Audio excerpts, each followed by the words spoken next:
I first learned about the FUJIFILM X100 via the internet and some posts I'd seen about it. And then I was teaching a workshop in San Francisco, and one of the students there had an X100. It just recently come out, and I was like, oh, look at that! That's that Fuji camera that I've been hearing about. And he said, yeah, here, take it and try it out for the day, and see what you think about it. And I fell in love with it that day. And the very next morning, I saw a tweet by B&H, a big camera store in the US. They said, we have X100 in stock. And they would get 200 X100s in, and they would be gone in 5 minutes.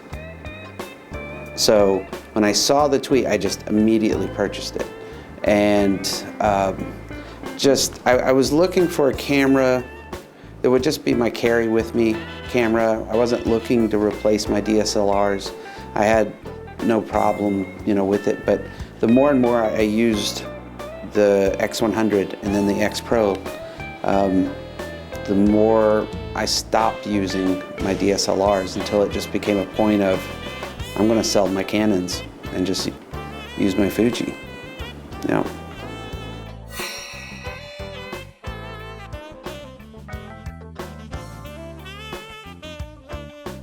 Tips for street photography, being a portrait photographer, that's mainly what I do. Shooting street is something completely different. When I'm shooting portrait, I'm in control of the light, I'm in control of the background, the location, all of that. And with street, I'm not really in control. So with portrait, I would have a subject and then I go find a background. With street photography, I kind of have a different, the opposite thought for that is I find my background and then I wait for people to come into it. So I'm always looking for the background, I'm looking for light, for composition, and then it's about anticipating a moment. You see someone, walking down the street. I may have a green wall, and so I'm looking down the street and I see someone that has a red shirt. And the red and the green, that's gonna look good. And I hope that they're gonna walk right on this line, and when they get to that spot, I'm gonna take my picture. So I get focused, I get ready, and I just wait. And I'm just watching and watching, and then click, I take the shot. Another little tip that I do is if I'm wanting to photograph someone close by, I will stand near them and I'll act like I'm taking a picture above their head.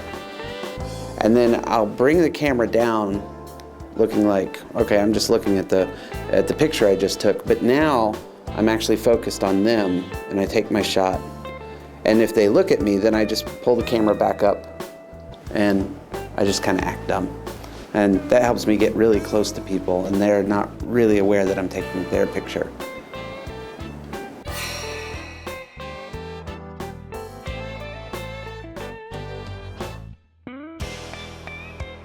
Yeah, I use this black rapid strap, and sometimes I walk with an X100 on one side, X100S, and an X Pro one on the other side, so that I can have one on each side. But sorry for standing up here. It's just always right here, and I usually have my hand on it, so I can just bring it right up. And if I'm wearing a vest or a coat, it actually hides under my coat. And so I can pick it up, take a picture, so it's kind of a Clint Eastwood, like, whoosh, gunslinger.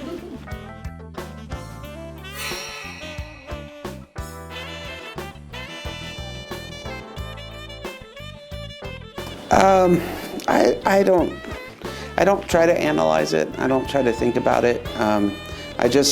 I blog what I want to blog about, and I don't blog enough, that's for sure. But I typically, when I write, I want to write like I'm having a conversation, and not that I'm telling you something, but I'm like hanging out telling you about something. And I try to say things that I would want to hear. I wish someone would have told me that 10 years ago. And so I'm going to write about that because either I need to hear it again myself, or I think someone might want to hear that. So I'm just honest with people, good or bad. If I like something, don't like something, I'll say it. So I guess just being honest and being true, you know, being genuine, people respect that. So.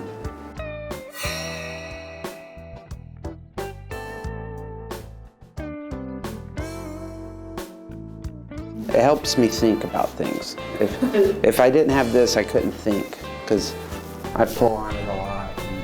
I twirl it and twist it. And I think sometimes, I think I'm kind of done with my beard. I think I should cut it off, but I've had it for, I don't know, 17 years or something like that. Like, my kids and my family, you know, don't know me without it, so. I trim it every 3 or 4 months, and I have to shorten it up because it's ready for a trim right now, but I've been thinking about but if I do it, I'm gonna make it some sort of like fun event. Like I'm gonna cut it for charity or something, yeah.